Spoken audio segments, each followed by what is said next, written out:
لیکن یہ اللہ تو ہمیں دیکھ رہا ہے۔ یہ اللہ اگر تو دیکھ رہا ہے تو تو ہمیں پکڑ لے گا، اس لیے ہم گناہ نہیں کریں گے۔ اب یہ بتاؤ کہ کوئی اگر کسی کو اپنے سامنے رکھ کر عبادت کرے، کیا اس کا لحاظ کرتا ہے؟ نہیں کرتا ہے، کیونکہ وہ بھی جانتا ہے یہ اگر ایک شیر کا پتلا بنا دیا جائے یا ایک بکری کا پتلا بنا دیا جائے، شیر اس بکری کو اوپر لپکیں گے نہیں، اس لیے کہ اس کو بھی معلوم ہے کہ اس بکری کے اندر جان نہیں ہے۔ ایک بلی اگر ان کے سامنے چوہے کی تصویر رکھ دی جائے پتھروں کی، یا ان کے سامنے کاغذوں کی مورتیاں رکھ دی جائے، کاغذوں کی چوہے رکھ دیے جائے، ایک بلی کو اتنی عقل ہے کہ وہ بلی اس کے اوپر جھپکیں گے نہیں۔ اللہ فرماتا ہے میری تو شکل و صورت کے بارے میں گمان ہی نہ کرو۔ قرآن میں اللہ کہتا ہے میرے ہاتھ کا ذکر ہے، چہرے کا ذکر ہے، لیکن کیسا تم اختیار نہیں کر سکتے ہو، یہ بھی نہیں سوچ سکتے ہو۔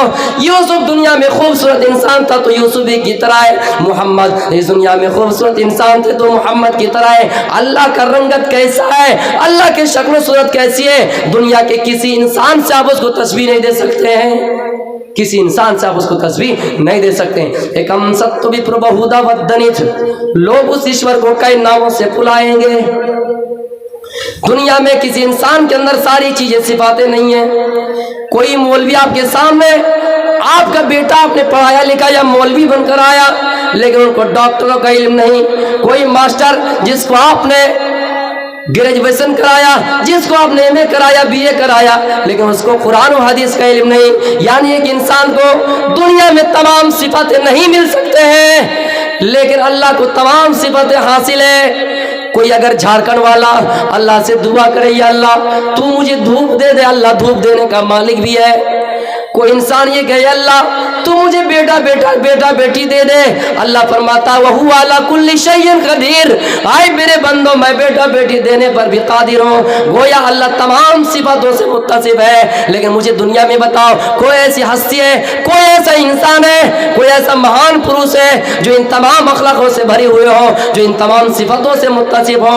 دنیا کے اندر کوئی چاہے کتنا ہی خوبصورت انسان ہو، اس کے اندر نقص و نقائص پائے جاتے ہیں، لیکن اللہ ہے جو تمام چیزوں کا مالک ہے۔ وہ اگر کسی کو مار سکتا ہے تو کسی کو زندہ بھی کر سکتا ہے، کسی کو بغیر باپ کے بھی پیدا کر سکتا ہے۔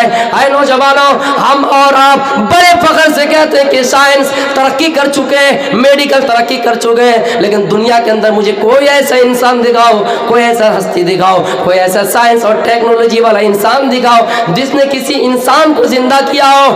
ہاں، ایک انسان کی شکل بنائی جا سکتی ہے، ایک انسان کے جسم میں جان نہیں بلکہ مشین کے دوارا اس کو آگے بڑھایا جا سکتا ہے۔ ان کی ہاتھ حرکت کر سکتے ہیں، ان کے پیر آگے بڑھ سکتے ہیں، مشینوں کے ذریعے سے ان کو نماز بھی ادا کرائے جا سکتے ہیں، لیکن دنیا کے اندر کوئی ایسی سرجری بتاؤ، دنیا کے اندر کوئی ایسی مشین بتاؤ جو انہوں نے واضح کیا کہ کسی انسان کے اندر روح ڈالی ہے۔ میرے پیارے ساتھیوں، یا پھر ہمارا کوئی بھائی مر گیا ہو، ہم یہ نہیں چاہتے تھے کہ میرا بھائی مرے، ہم سب یہی چاہتے تھے۔ یہ جو جھارکھنڈ کے صوبائی جلیہ جمعیت اہل حدیث کے مالک ہیں، ہم چاہتے تھے جو اس پرکھنڈ کے ودھایک ہیں، ہم چاہتے تھے یہ جھارکھنڈ کے جو ریاست جھارکھنڈ کے وزیر اعلیٰ ہے، ہم اس کو مرنا پسند نہیں کرتے تھے کہ وہ مرے، ہم یہ نہیں چاہتے تھے کہ وہ اس دنیا سے جائے، لیکن اللہ نے اگر اس کی جان لے لی، اللہ نے اس کو اگر موت دے دی ہے، تو مجھے بتاؤ دنیا کے اندر کوئی ایسی طاقت ہے جو اس کو زندہ کر سکے؟ ان تمام چیزوں پر کوئی اگر قادر ہے تو اللہ تعالیٰ ہے، ان تمام صفاتوں سے کوئی اگر متصف ہے تو اللہ تعالیٰ ہے۔ وہ صدام جو ہمیشہ جب ایک منٹ چلتا تو دوسرے کپڑے بدل لیا کرتے تھے، وہ صدام جن کی تصویریں اور مورتیاں بنائی گئی تھی مشینوں کے ذریعے چلائے جا رہے تھے تاکہ کوئی دشمن اس کو نہ پہچانے، لیکن مجھے بتاؤ جب ان کو پھانسی کے تختے پر لٹکا دیے گئے، وہ اس دنیا سے چلے گئے، تو دنیا کے اندر کوئی ایسی ہستی ہے جو اس کو دوبارہ وجود میں لا سکا ہے؟ اگر کوئی ذات ہے تو اللہ تعالیٰ ہے۔ میرے پیارے ساتھیوں، یہ منتر ہمیں اور آپ کو ہی پیغام دے رہا ہے کہ کم سب تو بھی لوگ اس کو کئی ناموں سے پکاریں گے اور یہ کہیں گے اللہ تو ہی ہمیں معاف کرنے والا ہے، وسردیامانا وہ ایشور تو ہمیں معاف کرنے والا ہے، اے اللہ میں تمہاری نام سے شروع کرتا ہوں، اگنی میلے پروہتم یجنس سے دیوم مریتیوجم ہوترم رتن دھاتمم، اے اللہ میں تمہاری نام سے شروع کرتا ہوں، چاہے میں کچھ بھی کروں تمہارے نام سے شروع کرتا ہوں۔ ایک انسان جب اپنے بیوی سے ملتا ہے تو اللہ کا نام لیتا ہے، ایک انسان جب سونے کے لیے بستر پر جاتا ہے تو اللہ کا نام لیتا ہے، جب جاگتا ہے تو اللہ کا نام لیتا ہے، اور اسی چیز کو تو ہر صورت کے اندر ذکر کر دیا گیا ہے کہ بسم اللہ الرحمن الرحیم۔ حضرت سلیمان علیہ السلام نے جب بلقیس کو خط لکھا تو اس کا بھی آغاز انہ من سلیمان وانہ بسم اللہ الرحمن الرحیم، وہ بسم اللہ الرحمن الرحیم سے اس خط کا آغاز کیا۔ اگنی میلے میں اس اللہ کے نام سے شروع کرتا ہوں، اس ایشور کے نام سے شروع کرتا ہوں، پروہتم یجنس سے دیوم مریتیوجم ہوترم رتن دھاتمم، آئے اللہ جو سب سے پہلے ہے، جو ایشور سب سے پہلے ہے دنیا کے اندر، بتاؤ عیسیٰ سے پہلے بھی کوئی نبی تھا، موسیٰ سے پہلے بھی کوئی نبی تھا، رام سے پہلے بھی کوئی انسان تھا، اگر اللہ سے پہلے اور اللہ کے بعد اس طرح کی صفات کسی کے اندر ملتے ہیں کہ اللہ سے پہلے کوئی نہیں تھا، اللہ کے بعد بھی کوئی نہیں ہوں گے، اس کا مطلب یہ ہے علماء سمجھ سکتے ہیں هو الاول والآخر والظاہر والباطن، یعنی سب سے پہلے تو اللہ ہی ہے اور سب سے آخر میں اللہ ہی رہیں گے، یہ زمین فنا ہو جائیں گے، کل من علیہا فان، یہ زمین فنا ہو جائیں گے، دنیا کی تمام چیزیں فنا ہو جائیں گے، وَيَبْقَى وَجْهُ رَبِّكَ ذُو الْجَلَالِ وَالْإِكْرَامِ، اگر کوئی چیز باقی رہیں گے تو رب کے ذات باقی رہیں گے، یعنی اس ایشور کے نام سے شروع کرتا ہوں، اگنی میلے پروہتم یجنس سے دیوم مریتیوجم، اس ایشور کے نام سے شروع کرتا ہوں جو سب سے پہلے ہے۔ بتاؤ اللہ سے پہلے کوئی تھا؟ جب ساری دنیا ختم ہو جائیں گی تو اللہ کے علاوہ کچھ بچے گا نہیں، اس لیے میرے پیارے ساتھیوں جو بھی کچھ مانگنا اسی سے مانگو، یا چتیو یو پمما نستسما دیوی سوڑی ریسا، یا چتیو یو پمما نستسما دیوی سوڑی ریسا، جو کچھ مانگو اسی سے مانگو، ساری چیزیں وہی دینے والا ہے، ادعونی استجب لکم، مجھے سے مانگو میں تمہاری فریاد قبول کرنے والا ہوں۔ ایک صحابی آتا ہے اللہ کے نبی کے پاس اور کہتا ہے راستہ کافی دور ہے، راستے میں جنگلات ہے، شیر کا خطرہ ہے، راستے میں جنگلی جانور ہے، وحشی جانور ہے، مجھے بہت ڈر ہے، مختصر نصیحت کر دیجئے۔ آپ نے فرمایا جا سألت فاسأل اللہ وإذا استعنت فاستعن باللہ، جب بھی مانگو تو اللہ سے مانگو، وہی سب کچھ دینے والا ہے، مدد کی ضرورت پڑ جائے تو اللہ تعالیٰ سے مانگو۔ راستے میں کوئی جائے اسلام کا نعرہ لگائے تو نہ لگانا، کوئی اگر کسی چیز پر آستان پر کسی چیز کو چڑھانے کے لیے کہے تو نہ چڑھانا۔ میرے پیارے ساتھیوں اسی چیز کو تو آگے کہا گیا وسردیامانا، وہ اللہ تمام انسانوں کے گناہ کو بخشنے والا ہے، وہ غفور الرحیم، اسی چیز کو تو تسبیح دیا گیا، اللہ کی صفات کو غفور الرحیم ہے، اور یہ کہا گیا کہ ربنا ظلمنا انفسنا وان لم تغفر لنا وترحمنا لنكونن من الخاسرین، اللهم انی ظلمت نفسی ظلما کثیرا ولا یغفر الذنوب الا انت فاغفر لي مغفرة وارحمنی انک انت الغفور الرحیم۔ اے اللہ ہم نے اپنے نفس پر ظلم کیا ہے، معاف کرنے والا تو ہی ہے، دنیا کے اندر کوئی انسان کسی کو معاف کرنے والا نہیں ہے، ہم مالک ہیں، ہمارے کے غلام ہیں، اس غلام کو ہم نے 100 روپیہ دیا، جاؤ بازار جاؤ کچھ سامان خرید کر لے کے آؤ، وہ بازار گیا، وہ 100 روپیہ ان کے پاس گم ہو گیا، وہ 100 روپیہ وہ اپنے جوئے میں ہار گئے، میرے پیارے ساتھ ہم نے اس کو معاف کر دیا، پھر دوسری مرتبہ گئے، ان کا کوئی سامان کوئی پیسہ ڈاکو نے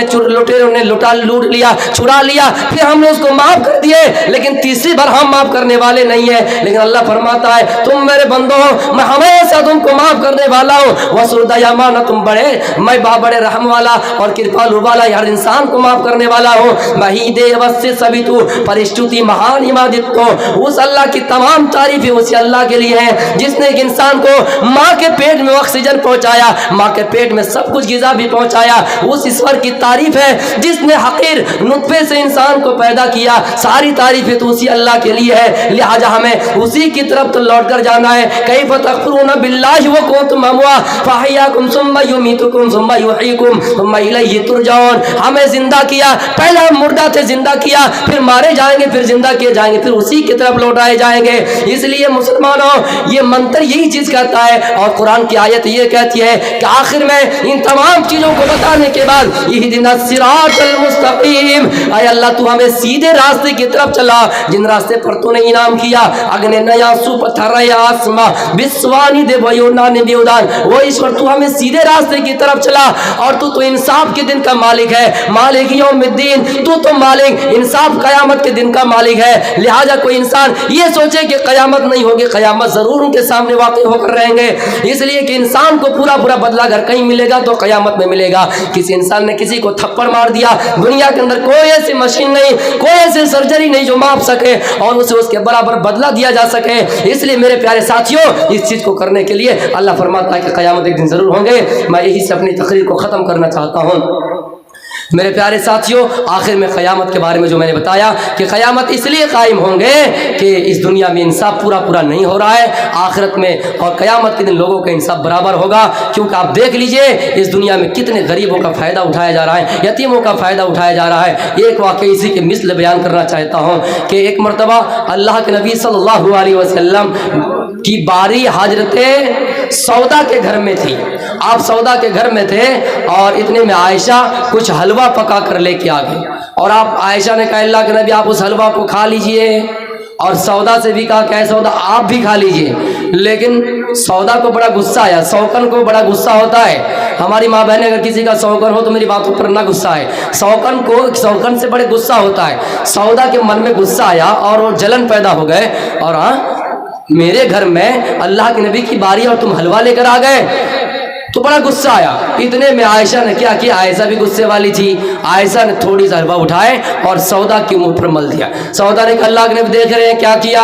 عائشہ نے کیا کیا، یہ شکایت اللہ کے نبی کو جب کر دیے، اللہ کے نبی نے کہا جیسا کوئی انسان اس دنیا میں کسی کے ساتھ کرتا ہے، اسلام اتنا اجازت آپ کو بھی دیتا ہے، اتنی ہی اجازت آپ کو حاصل ہے کہ آپ اس کی مثال اس کو بھی اتنی حلوہ دے دیجئے۔ تب پھر سودا نے تھوڑی سی حلوہ اٹھائے اور عائشہ کے منہ میں مل دیے۔ نبی کی بیوی ہے، ایسا مذاق کبھی ہونا چاہیے۔ میرے پیارے ساتھیوں، اتنے عمر آ گئے تو آپ نے جلدی سے کہا اے میری بیویوں تم اپنے چہروں سے اپنے رخساروں سے حلوہ کو پوچھ لیجئے۔ اسی طرح ایک آدمی کہیں سے آ رہا تھا، حلوہ کھا کر کہیں سے آ رہا تھا، راستے میں پولیس چوکی میں پولیس اسٹیشن میں پولیس نے پکڑا اور ان کے منہ میں حلوہ لگا ہوا تھا۔ وہ بیچارہ کبھی حلوہ کھایا ہی نہیں تھا، حلوہ لگا ہوا تھا۔ پولیس کو بڑا شک ہوا کہ یار یہ کہیں شراب پی کے تو نہیں آ رہا ہے۔ پولیس نے کہا اے بول کیا پی کے آیا، اے بول کیا پی کے آیا۔ وہ کہہ رہا یار بھول گئے یار، وہ کہہ رہا یار بھول گئے، یہ کیسی بات۔ وہ کہہ رہا کہ کیا کھا کے بھول گئے، لیکن راستے میں یاد کر کے حلوہ کھا کے، لیکن جب پولیس نے اس کے اوپر غصہ اظہار کیا تو اس کو ڈانٹا تو وہ بھول گئے۔ کیا پی کے آئے، بول شراب پی کے آئے، نہیں شراب نہیں پی کے، کیا پی کے آئے بول، بولو گی نہیں بولو گے، اتنا ماریں گے کہ تمہارا حلوہ ٹائٹ کر دیں گے۔ جیسے ہی بولا حلوہ ٹائٹ کر دیں گے، بولا حلوہ پی کے آیا ہوں۔ تو میرے پیارے ساتھیوں، کبھی کبھی مذاق کر لینا بھی چاہیے اور اپنی بیوی کو خوش رکھیے۔ وما علینا الا البلاغ المبین، وآخر دعوانا الحمد للہ رب العالمین۔ السلام